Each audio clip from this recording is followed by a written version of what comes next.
Je vous salue tous au nom de Jésus. Amen. Nous continuons de souhaiter la bienvenue aux nouvelles personnes ce matin.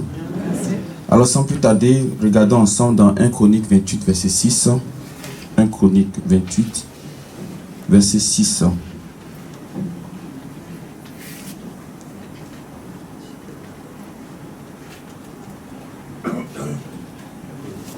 Chronique 28, le verset 6.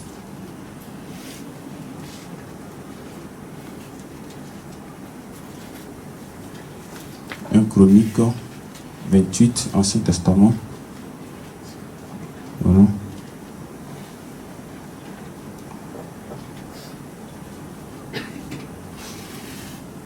Verset 6. Il m'a dit, Salomon, ton fils, bâtira ma maison et mes parvis, car je l'ai choisi pour mon fils, et je serai pour lui un père.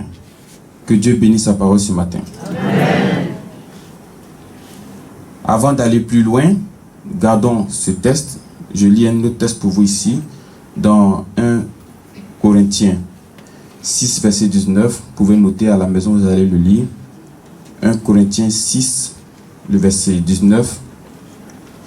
La Bible dit, 1 Corinthiens 6, verset 19, vous connaissez déjà, mais il y a un petit mot qui va nous intéresser. Ne savez-vous pas que votre corps est le temple du Saint-Esprit qui est en vous, que vous avez reçu de Dieu?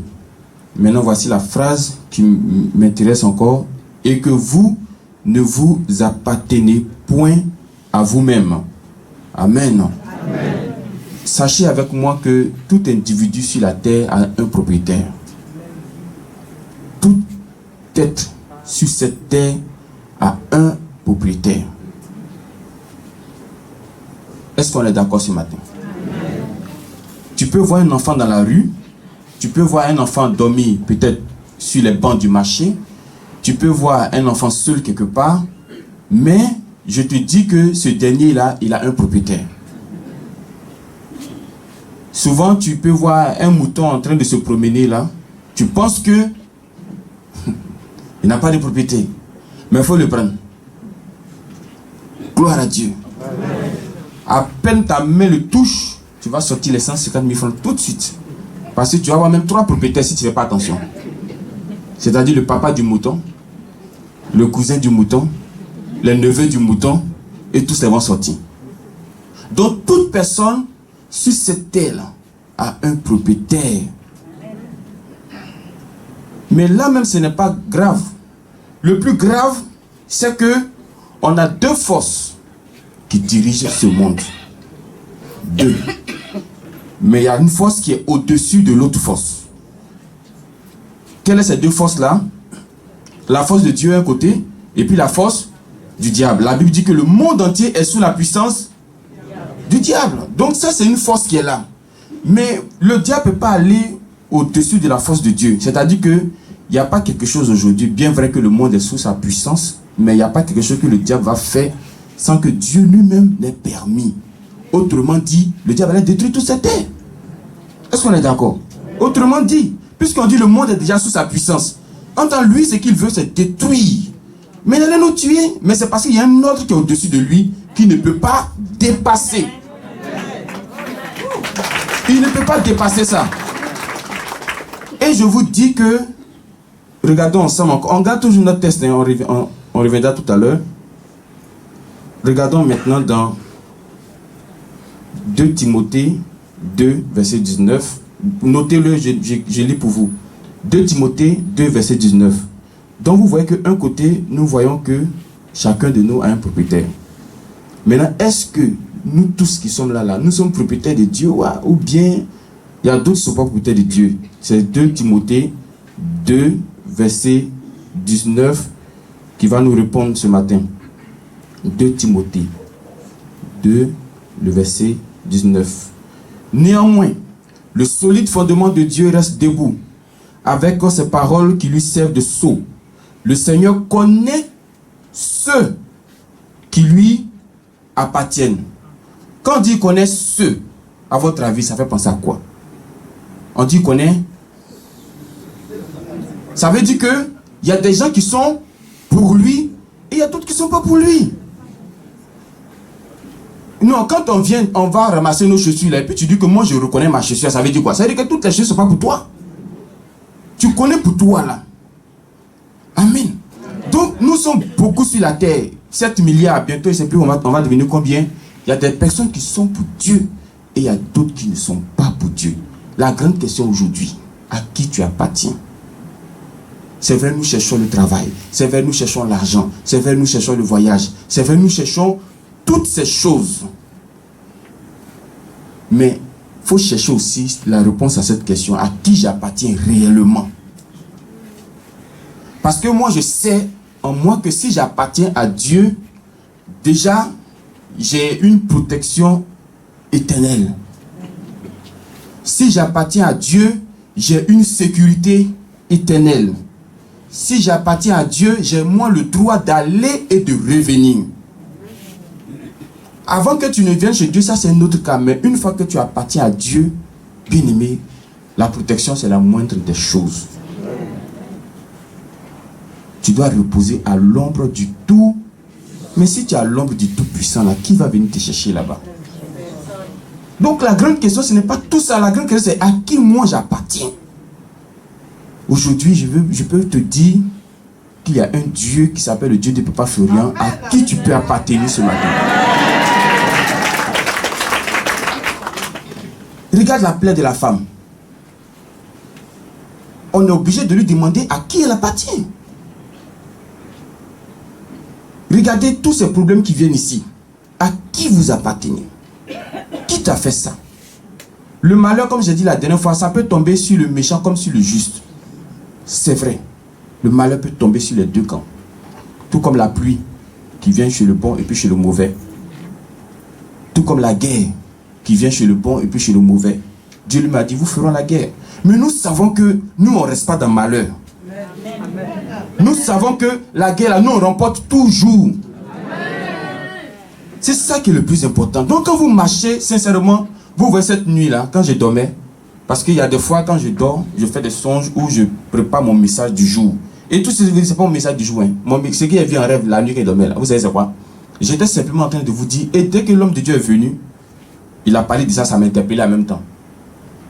Si vous ne vous appuyez pas sur la Bible, vous ne pouvez pas avancer. S'appuyer, mais là, c'est un autre cas. Mais est-ce que tu as la Bible d'abord même? Ça, c'est un. Deuxièmement, est-ce que tu lis? Ça, c'est deux. Quand Jésus s'arrête devant le diable, vous savez, le diable s'appelle accusateur. Hein? Il prend tout dans la vie là pour vous accuser. Tu as fait où? Tu n'as... Allô? Tu as fait où? Tu n'as pas fait où? Il t'accuse. Donc, il cherchait un moyen pour accuser Jésus. Jésus, dans votre Bible là, il est dit tant. Jésus regarde. Jésus regarde. Il voit qu'effectivement c'est écrit. Mais Jésus ne s'arrête pas là. Il voit encore que quelque part d'autre, il est encore écrit là-bas aussi.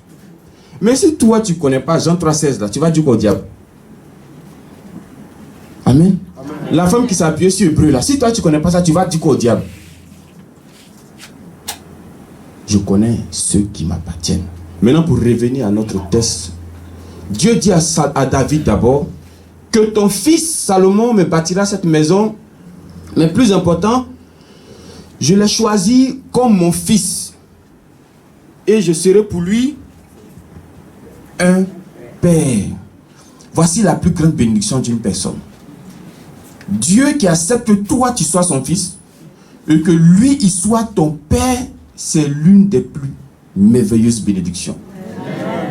Je vous assure, c'est plus que l'or, c'est plus que l'argent, c'est plus que tout ce qu'une personne peut chercher sur cette terre-là. Dieu qui veut que toi tu sois son fils et que lui soit ton père, non. Je vous dis que là, et vous savez que tout fils a besoin de la protection paternelle. Tout fils a besoin de l'apport du parent. Et le parent le fera. Il y a une dame qui disait un jour, je ne sais pas, mais Dieu ne m'entend pas. Je ne sais pas si c'est parce que j'ai pris mal ou bien... J'ai dit non, c'est pas ça. J'ai dit, prends le cas de ta maison toi-même. Tu as un enfant chez toi à la maison. ton enfant vient te voir. Et puis, il dit, il veut du pain. Mais il a mal prononcé le mot. Mais toi, tu as compris que c'est le pain qui voulait te demander. Mais j'ai dit, il a mal prononcé le mot. Tu vas lui donner ou bien tu ne vas pas lui donner? Jésus lui prend exemple. Il dit, si vous parents là, vous savez donner de bonnes choses à vos enfants là, comment moi, je ne vais pas pouvoir savoir donner de bonnes choses aussi à mes enfants? Et puis toi, tu as dit, non, c'est parce que j'ai mal prononcé le mot que Dieu ne m'entend pas. Non, non, non, non, non. Lui-même, là, il dit, avant que tu n'ouvres la bouche. Donc, ça veut dire qu'avant que le mot se forme dans ta bouche, il connaissait déjà. C'est pas ça le plus important. Le plus important, il faut que tu sois son fils et que lui soit ton père. Si tu es son fils, que lui, il est ton père, même si tu ne demandes pas, mais regardez les enfants qui n'ont pas encore 1 an. Comment la maman sait que l'enfant a faim? Sans même que l'enfant n'ait formé le mot pour dire je vais manger. C'est comme ça Dieu se presse pour ses enfants. Amen. Et chaque parent, chaque père attend en retour de son enfant. Qu'est-ce qu'il attend en retour de son enfant? Obéissance. C'est pareil pour Dieu. Parce que Dieu ne peut pas bénir un enfant rebelle et désobéissant. Donc certes, il peut être ton père, tu peux être son fils, mais il attend de toi obéissance. Il ne veut pas bénir des enfants rebelles. Gloire à Dieu. Amen. Donc, soyons des enfants pour Dieu, mais soyons des enfants obéissants et non des enfants rebelles. Amen. Amen. Donc, tout ce que Dieu veut nous enseigner ce matin, il veut être le papa de quelqu'un aujourd'hui. Il veut que tu sois aussi son fils. Si tu lui appartiens, si tu ne sais pas à qui tu vas appartenir, je dis qu'il y a Dieu de Papa Franck qui est là. Amen. Parce qu'aujourd'hui, les églises sont devenues comme des marchés. Je vous assure. Sinon, si c'est pour le salut des âmes là, ça sert à quoi de mettre une église ici, et puis 1 mètre, on met une autre église, un autre mètre, on met une église, 1 mètre, et puis vous ne vous entendez pas. Mais on est là quand même. Moi, je ne vois pas comment j'ai analysé tout ça. On t'en dit que c'est pour le salut des âmes, mais on n'en a pas l'impression. Toi, tu fais bruit, comment l'âme là va entendre quelque chose? L'autre, de toutes les façons, on doit commencer, puis on va terminer parce qu'il y a les offrandes qui arrivent. Amen. Offrande là, tu n'es pas obligé d'entendre. C'est que si tu vas voir le panier, tu vas venir donner. Que Dieu nous bénisse ce matin. Amen. Tu peux appartenir au Dieu de Papa Florian. Amen. Il peut être ton père, tu peux être aussi son fils. Amen. Et témoignage de la femme, si elle qui est au Dieu qui est venue, elle a guérison, et nous qui sommes dedans là, est-ce qu'on peut pas être en paix? Amen. Nous on doit être plus en paix, mais qu'elle, elle doit nous envier, elle va dire, hey, donc vous avez bonne chose comme ça, et puis que Dieu te bénisse au nom de Jésus.